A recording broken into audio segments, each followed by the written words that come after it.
Of all the world's most famous monsters, the nefarious Count Dracula has stood the test of time like few ever have.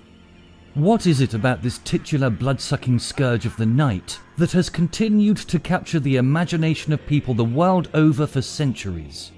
It's time to put the bite on Dracula's fiction and reality.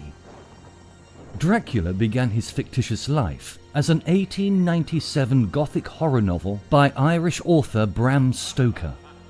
It introduced the character of Count Dracula and established many conventions of subsequent vampire fantasy. The novel tells the story of Dracula's attempt to move from Transylvania to England so that he may find new blood, both figuratively and literally, and spread his undead curse.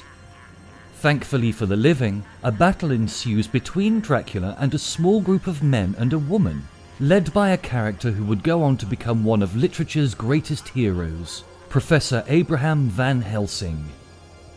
Dracula was published in London in May 1897 by Archibald Constable and Company.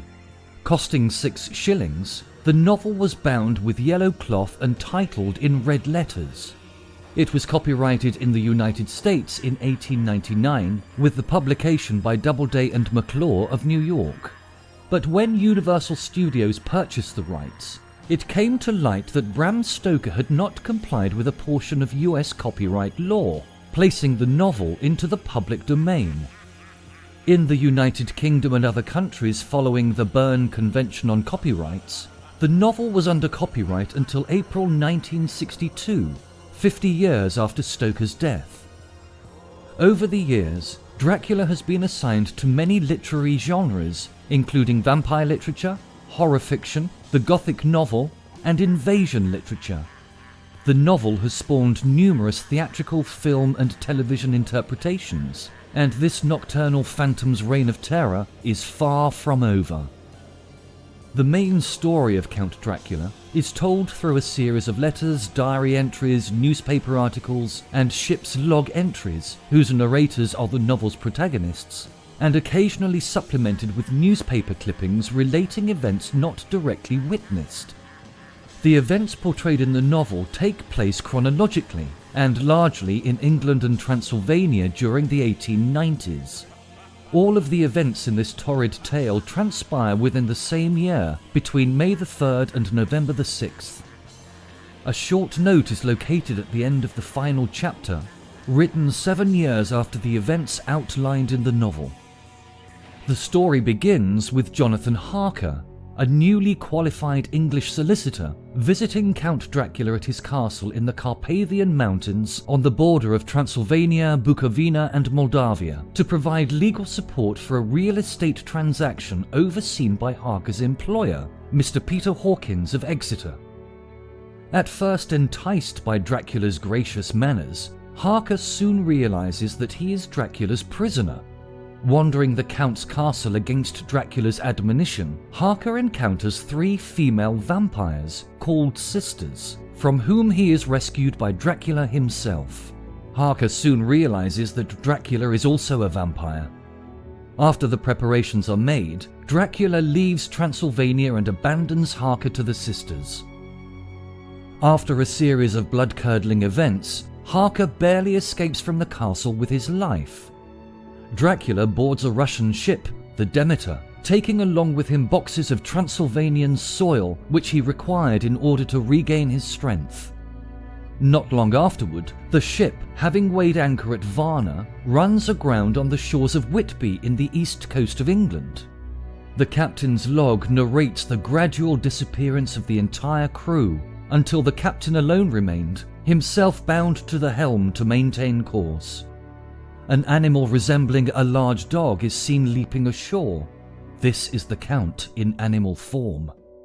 One of Dracula's many talents is that he possesses the ability to shapeshift into animals like wolves and, of course, bats. The ship's cargo is described as silver sand and 50 boxes of mold, or earth, from Transylvania. It is later learned that Dracula successfully purchased multiple estates under the alias Count de Ville throughout London and devised to distribute the 50 boxes to each of them, utilizing transportation services as well as moving them himself. He does this to secure for himself lairs, and the 50 boxes of earth would be used as his graves, which would grant safety and rest during times of feeding and replenishing his strength. Harker's fiancée Mina Murray is staying with her friend Lucy Westenra, who is holidaying in Whitby. Lucy receives 3 marriage proposals from Dr. John Seward, Quincy Morris, and Arthur Holmwood, the son of Lord Godalming, who later obtains the title himself. Lucy accepts Holmwood's proposal while turning down Seward and Morris, but all remain friends. Dracula communicates with Seward's patient, Renfield, an insane man who wishes to consume insects, spiders, birds, and rats to absorb their life force. Renfield is able to detect Dracula's presence and supplies clues accordingly. Soon, Dracula is indirectly shown to be stalking Lucy. As time passes, she begins to suffer from episodes of sleepwalking and dementia, as witnessed by Mina. When Lucy begins to waste away suspiciously, Seward invites his old teacher, Abraham Van Helsing, who immediately determines the true cause of Lucy's condition. He refuses to disclose it, but diagnoses her with acute blood loss. Van Helsing prescribes numerous blood transfusions, to which he, Seward, Quincy, and Arthur all contribute over time. Van Helsing also prescribes garlic flowers to be placed throughout her room, and weaves a necklace of withered garlic blossoms for her to wear.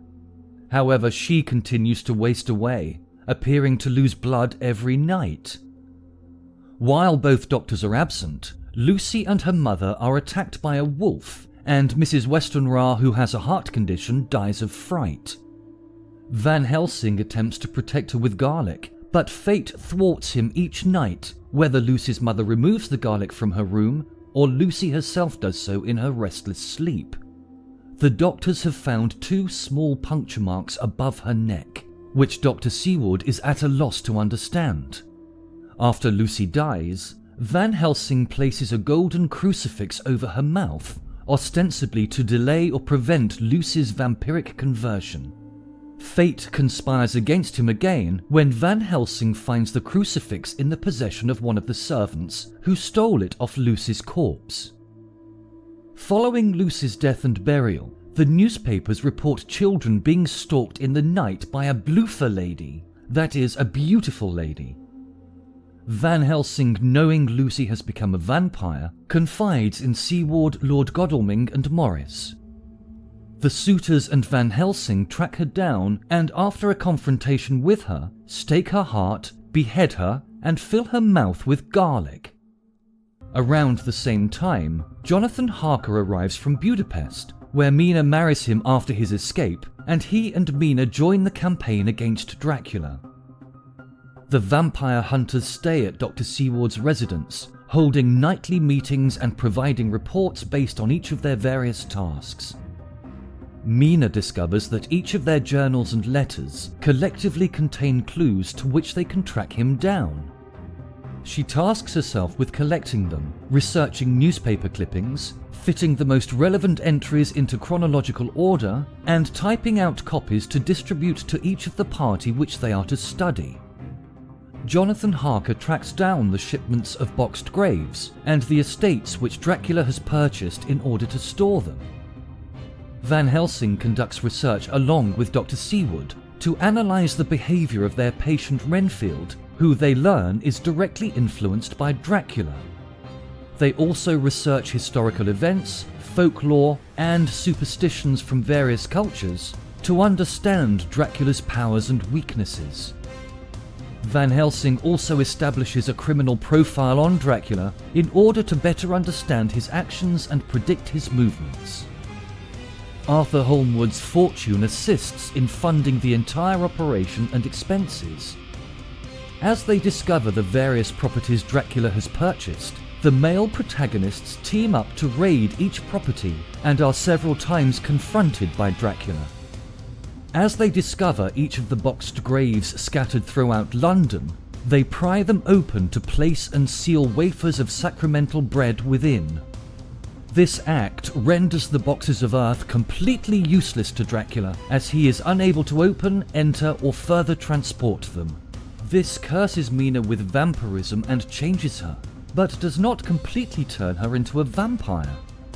Van Helsing attempts to bless Mina through prayer and by placing a wafer of sacrament against her forehead, but it burns her upon contact, leaving a wretched scar. Under this curse, Mina turns from consciousness to a semi-trance, during which she perceives Dracula's surroundings and actions. Van Helsing is able to use hypnotism twice a day, at dawn and at sunset, to put her into this trance to further track Dracula's movements. Mina, afraid of Dracula's link with her, urges the team not to tell her their plans out of fear that Dracula will be listening. After the protagonists discover and sterilize 49 boxes found throughout his lairs in London, they learn that Dracula has fled with the missing 50th box back to his castle in Transylvania. They pursue him under the guidance of Mina. They split up into teams once they reach Europe. Van Helsing and Mina team up to locate the castle of Dracula, while the others attempt to ambush the boat Dracula is using to reach his home. Van Helsing raids the castle and destroys the vampire sisters. Upon discovering Dracula being transported by gypsies, the three teams converge and attack the caravan carrying Dracula in the 50th box of earth. After dispatching many gypsies who were sworn to protect the Count, Harker shears Dracula through the throat with a razor-sharp knife known as a kukri, while the mortally wounded Quincy stabs the Count in the heart with a Bowie knife. Dracula crumbles to dust, and Mina is freed from her curse of vampirism as the scar on her forehead disappears. Soon after, Quincy dies from his wounds. The book closes with a note left by Jonathan Harker 7 years after the events of the novel, detailing his married life with Mina and the birth of their son, whom they name after all 4 members of the party but address as Quincy. Quincy is depicted sitting on the knee of Van Helsing as they recount their adventure. Siward and Arthur have each gotten married. The book also had a neat deleted ending. There once was a small section that was removed from a draft of the final chapter, in which Dracula's castle falls apart as he dies, hiding the fact that vampires were ever there. The scene from the original Dracula manuscript reads as follows. As we looked, there came a terrible convulsion of the earth, so that we seemed to rock to and fro and fell to our knees. At the same moment, with a roar which seemed to shake the very heavens, the whole castle and the rock and even the hill on which it stood seemed to rise into the air and scatter in fragments, while a mighty cloud of black and yellow smoke, volume on volume in rolling grandeur, was shot upwards with inconceivable rapidity. Then there was a stillness in nature, as the echoes of that thunderous report seemed to come as with the hollow boom of a thunderclap, the long and reverberating roll which seems as though the floors of heaven shook. Then down in a mighty ruin falling whence they rose, came the fragments that had been tossed skywards in the cataclysm. From where we stood, it seemed as though the one fierce volcano burst had satisfied the need of nature, and that the castle and the structure of the hill had sunk again into the void. We were so appalled with the suddenness and the grandeur that we forgot to think of ourselves.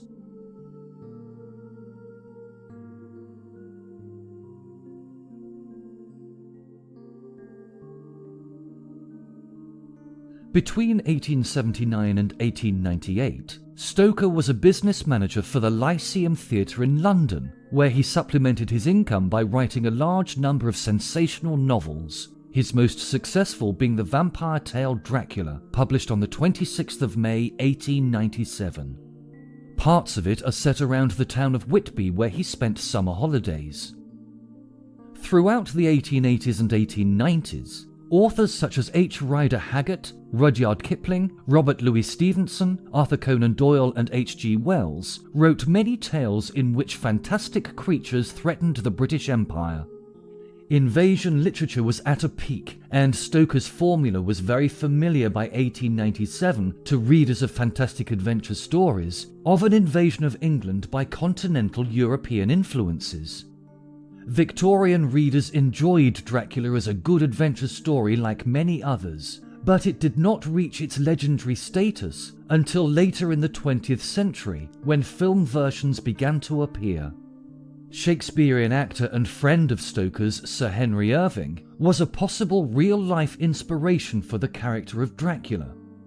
The role was tailor-made to his dramatic presence, gentlemanly mannerisms, and affinity for playing villainous roles. Irving, however, never agreed to play the part on stage. Instead, the part of Dracula was given to classic film actor Bela Lugosi. Lugosi was a Hungarian-American actor who will always be best remembered for portraying Count Dracula in the 1931 film. After playing small parts on the stage in his native Hungary, Lugosi gained his first role in a film in 1917. He had to leave the country after the failed Hungarian Communist Revolution of 1919 because of his socialist activism. He acted in several films in Weimar, Germany, before arriving in the United States as a seaman on a merchant ship. Lugosi was approached in the summer of 1927 to star in a Broadway theatre production of Dracula, which had been adapted by Hamilton Dean and John L. Balderston from Bram Stoker's 1897 novel. The Horace Liverite production was successful, running for 261 performances before touring the United States to much fanfare and critical acclaim throughout 1928 and 1929.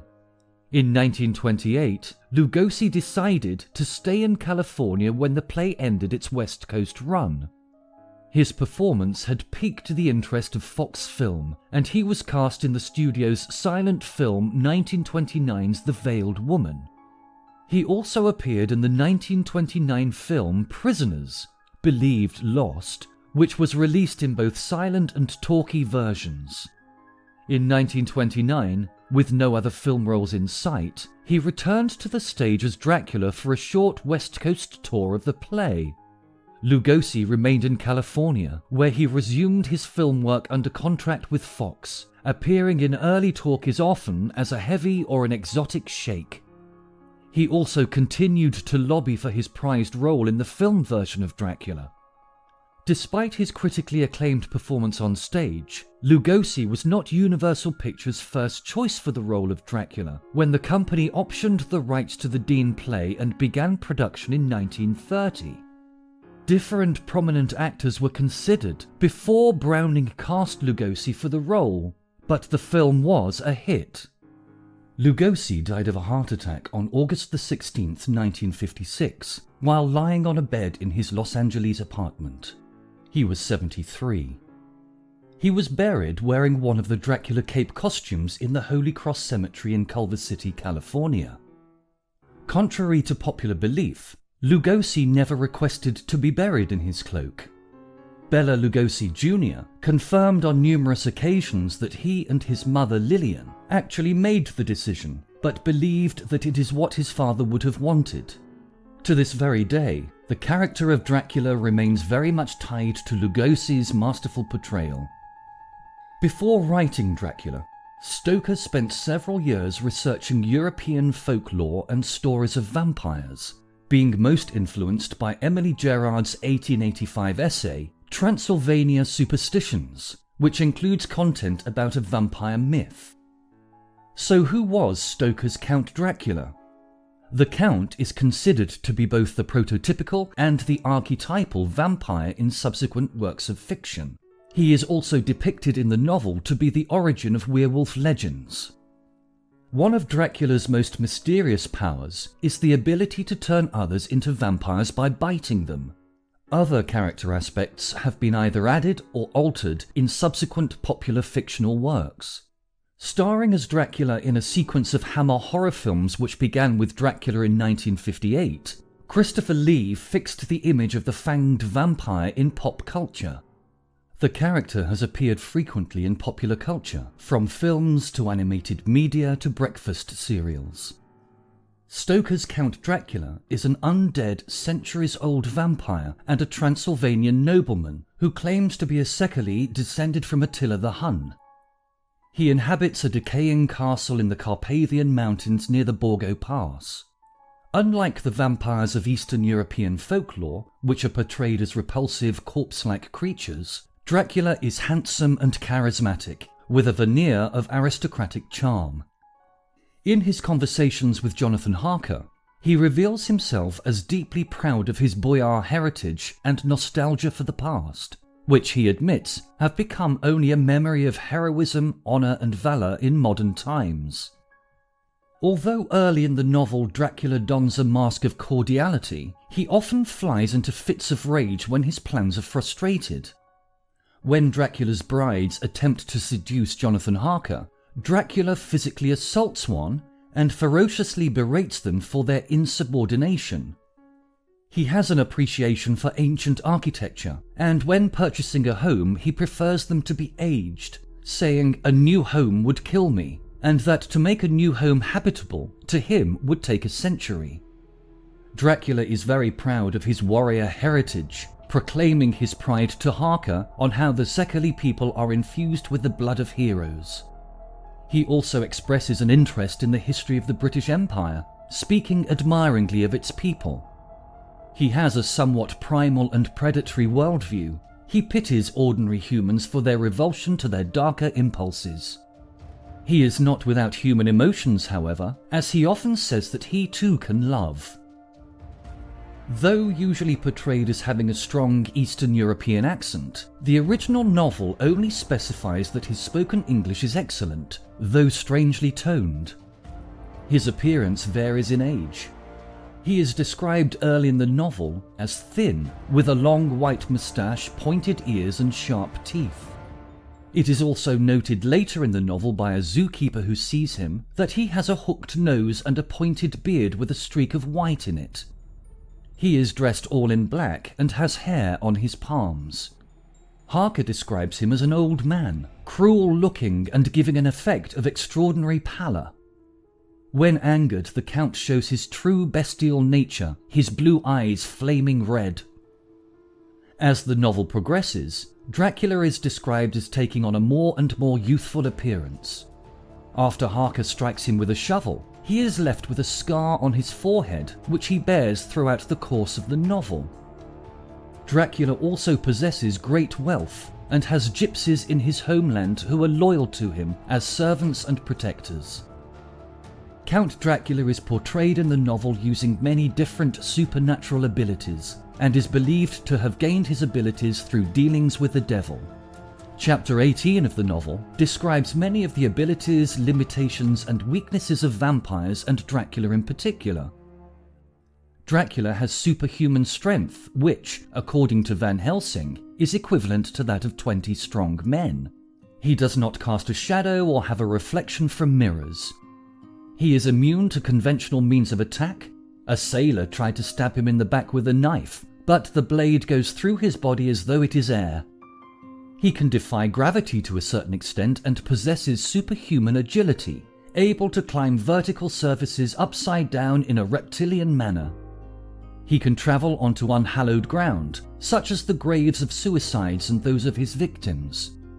He has powerful hypnotic, telepathic and illusionary abilities. He also has the ability, within limitations, to vanish and reappear elsewhere at will. If he knows the path, he can come out from anything or into anything regardless of how close it is bound, even if it is fused with fire. He has amassed cunning and wisdom throughout centuries, and he is unable to die by the mere passing of time alone. Dracula can command animals such as rats, owls, bats, moths, foxes and wolves. However, his control over these animals is limited, as seen when the party first enters his house in London. Although Dracula is able to summon thousands of rats to swarm and attack the group, Holmwood summons his trio of terriers to do battle with the rats. The dogs prove very efficient rat killers, suggesting they are Manchester Terriers trained for that purpose. Terrified by the dogs' onslaught, the rats flee, and any control which Dracula had over them is gone. Dracula can manipulate the weather and, within his range, is able to direct the elements such as storms, fog, and mist. As we told you earlier, Dracula can change form at will, able to grow and become small, his featured forms in the novel being that of a bat, a wolf, a large dog, and a fog or mist. When the moonlight is shining, he can travel as elemental dust within its rays. He is able to pass through tiny cracks or crevices while retaining his human form or in the form of a vapour, described by Van Helsing as the ability to slip through a hair-breadth space of a tomb door or a coffin. This is also an ability used by his victim Lucy as a vampire. When the party breaks into her tomb, they dismantle the secured coffin to find it completely empty, her corpse being no longer located within. One of Dracula's most notable powers is the ability to turn others into vampires by biting them. According to Van Helsing in the novel, when they become such, there comes with the change the curse of immortality. They cannot die, but must go on age after age, adding new victims and multiplying the evils of the world. For all that die from the preying of the undead become themselves undead and prey on their kind. And so the circle goes on, ever widening, like as the ripples from a stone thrown in the water. Friend Arthur, if you had met that kiss which you knew of before poor Lucy died, or again, last night, when you opened your arms to her, you would, in time when you had died, have become Nosferatu, as they call it in Eastern Europe, and would for all time make more of those undeads that so have filled us with horror. According to Dr. Seward's journal in Dracula chapter 16, the vampire bite itself does not cause death. It is the method vampires use to drain blood of the victims and to increase their influence over them. This is described by Van Helsing. The Nosferatu do not die like the bees when they sting once. He is only stronger, and being stronger, have yet more power to work evil. Dracula requires no other sustenance but fresh human blood, which has the effect of rejuvenating him and allowing him to grow younger. His power is drawn from the blood of others, and he cannot survive without it. Although drinking blood can rejuvenate his youth and strength, it does not give him the ability to regenerate. Months after being struck on the head by a shovel, he still bears a scar from the impact. Dracula's preferred victims are women. Harker states that he believes Dracula has a state of fasting as well as a state of feeding. Dracula does state to Mina, however, that exerting his abilities causes a desire to feed. Count Dracula is depicted as the king vampire and can control other vampires. To punish Mina and the party for their efforts against him, Dracula bites her on at least 3 occasions. He also forces her to drink his blood. This act curses her with the effects of vampirism and gives him a telepathic link to her thoughts. However, hypnotism was only able to be done before dawn. Van Helsing refers to the act of drinking blood by both the vampire and the victim as the vampire's baptism of blood. For all of his superhuman strengths, the Count does have his fair share of weaknesses. Dracula is much less powerful in daylight and is only able to shift his form at dawn, noon, and dusk. He can shift his form freely at night, or if he is at his grave. The sun is not fatal to him, as sunlight does not burn and destroy him upon contact, though most of his abilities cease. The sun that rose on our sorrow this morning guards us in its course. Until it sets to night, that monster must retain whatever form he has now. He is confined within the limitations of his earthly envelope. He cannot melt into thin air, nor disappear through cracks or chinks or crannies. If he go through a doorway, he must open the door like a mortal. Dracula has a bloodlust which he is seemingly unable to control. At the sight of blood, he becomes enveloped in a demonic fury which is fueled by the need to feed. Other adaptations call this uncontrollable state the thirst. There are items which afflict him to the point he has no power, and can even calm him from his insatiable appetite for blood. He is repulsed by garlic, as well as sacred items and symbols such as crucifixes and sacramental bread. Placing the branch of a wild rose upon the top of his coffin will render him unable to escape it. A sacred bullet fired into the coffin could kill him so that he remained true dead. Mountain ash is also described as a form of protection from a vampire, although the effects are unknown. This was believed to be used as protection against evil spirits and witches during the Victorian era. The state of rest to which vampires are prone during the day is described in the novel as a death-like sleep in which the vampire sleeps open-eyed, is unable to awaken or move, and also may be unaware of any presence of individuals who may be trespassing. Dracula is portrayed as being active in daylight at least once in order to pursue a victim. Dracula also purchases many properties throughout London over the counter, which shows that he does have the ability to have some type of presence in daylight. While universally feared by the local people of Transylvania and even beyond, Dracula commands the loyalty of gypsies and a band of Slovaks who transport his boxes on their way to London and to serve as an armed convoy bringing his coffin back to his castle. The Slovaks and gypsies appear to know his true nature, for they laugh at Harker when he tries to communicate his plight, and betray Harker's attempt to send a letter through them by giving it to the Count. Dracula seems to be able to hold influence over people with mental disorders, such as Renfield, who is never bitten but who worships Dracula, referring to him over the course of the novel as Master and Lord. Dracula also afflicts Lucy with chronic sleepwalking, putting her into a trance-like state that allows them not only to submit to his will, but also seek him and satisfy his need to feed. Dracula's powers and weaknesses vary greatly in the many adaptations. Previous and subsequent vampires from different legends have had similar vampire characteristics. So what of the real-life inspirations for Count Dracula? Some historians are convinced that a historic figure, Vlad Dracula, often called Vlad the Impaler, was the model for Stoker's Count, though there is no supporting evidence. Stoker is said to have only borrowed scraps of miscellaneous information, according to one expert, about this bloodthirsty tyrant of Wallachia, and there are no comments about him in Stoker's working notes. Dracula scholar Elizabeth Miller has remarked that aside from the name and some mention of Romanian history, the background of Stoker's Count bears no resemblance to that of Vlad Dracula. From 1890 to 1897, Stoker was a member of the London Library, where markings in Sabine Baring-Gould's Book of Werewolves, Thomas Brown's Pseudodoxica Epidemica, A.F. Cross's Roundabout the Carpathians, and Charles Boner's Transylvania are attributed to Stoker's research for Dracula. Later, he also claimed that he had a nightmare caused by eating too much crab meat about a vampire king rising from his grave. Yes, eating too much seafood will do it to you every time. The Dead Undead was one of Stoker's original titles for Dracula, and the manuscript was entitled simply The Undead up until a few weeks before publication.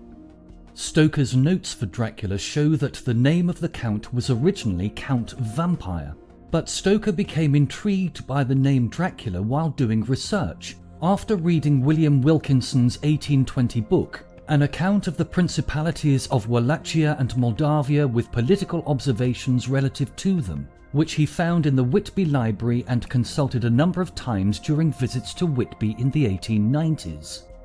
The name Dracula was the ancestral name Draculaea of the descendants of Vlad II of Wallachia, who took the name Dracul after being invested in the Order of the Dragon in 1431.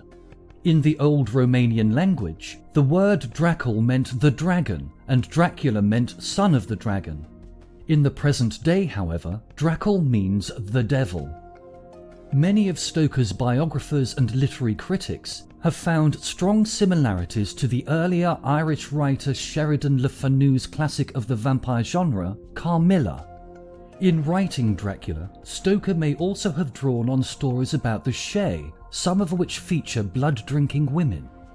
the Irish legend of Avartac has also been suggested as a source. It is also thought probable that his mother's stories of events during the severe cholera outbreak in Sligo in 1832 were influential, particularly themes of being buried while alive. In 1983, American author and a professor of Russian and East European history Raymond McNally additionally suggested that Stoker was influenced by the history of Hungarian Countess Elizabeth Bathory, who allegedly tortured and killed between 36 and 700 young women. It was later a commonly believed rumour that she committed these crimes to bathe in their blood, believing that this preserved her youth. Bathory's castle was also located in the Carpathian Mountains, just as Dracula's, albeit in a different region. In her book The Essential Dracula, Claire Howard Maiden suggested that the castle of Count Dracula was inspired by Slains Castle, at which Bram Stoker was a guest of the 19th Earl of Errol. According to Miller, he first visited Cruden Bay in 1893, 3 years after work had begun on Dracula. Haining and Tremaine maintained that during this visit, Stoker was especially impressed by Slains Castle's interior and the surrounding landscape. Dracula scholar Elizabeth Miller questions the stringency of this connection. Possibly Stoker was not inspired by a real edifice at all, but by Jules Verne's 1892 novel, The Carpathian Castle, or Anne Radcliffe's 1794 tale, The Mysteries of Udolpho.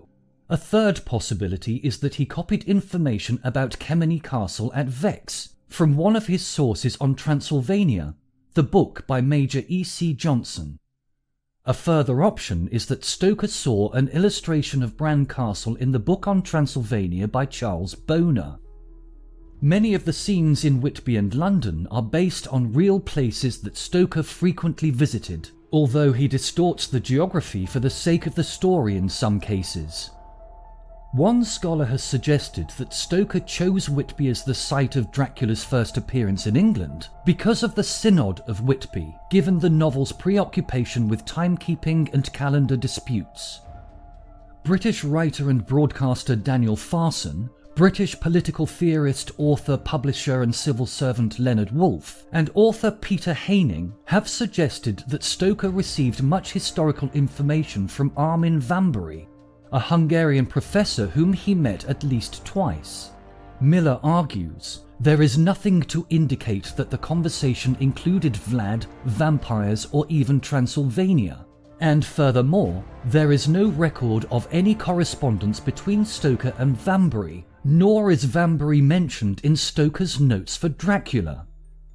Dracula was not an immediate bestseller when it was first published, but critics lavished their praise upon it with great enthusiasm.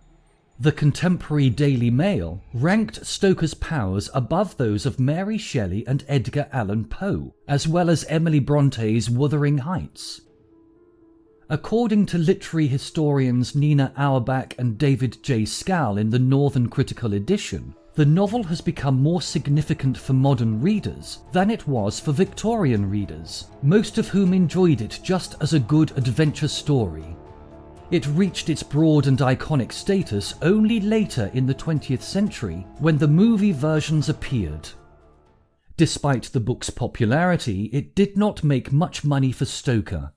In the last year of his life, he was so poor that he had to petition for a compassionate grant from the Royal Literary Fund, and his widow was forced to sell his notes and outlines of the novel at a Sotheby's auction in 1913, where they were purchased for as little as £2.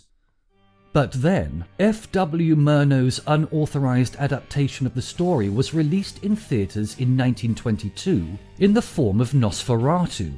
Stoker's widow took affront, and during the legal battle that followed, the novel's popularity started to grow. Nosferatu was followed by a highly successful stage adaptation, touring the UK for 3 years before arriving in the US, where Stoker's creation caught Hollywood's attention, and after the American 1931 movie version was released, the book has never been out of print. However, some Victorian fans were ahead of the time describing it as the sensation of the season and the most blood-curdling novel of the paralysed century. Sherlock Holmes author Sir Arthur Conan Doyle wrote to Stoker in a letter, "I write to tell you how very much I have enjoyed reading Dracula. I think it is the very best story of diablerie which I have read for many years." The Daily Mail review of the 1st of June 1897 proclaimed it a classic of Gothic horror.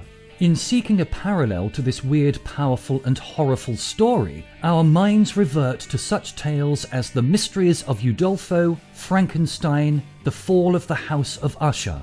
But Dracula is even more appalling in its gloomy fascination than any one of these.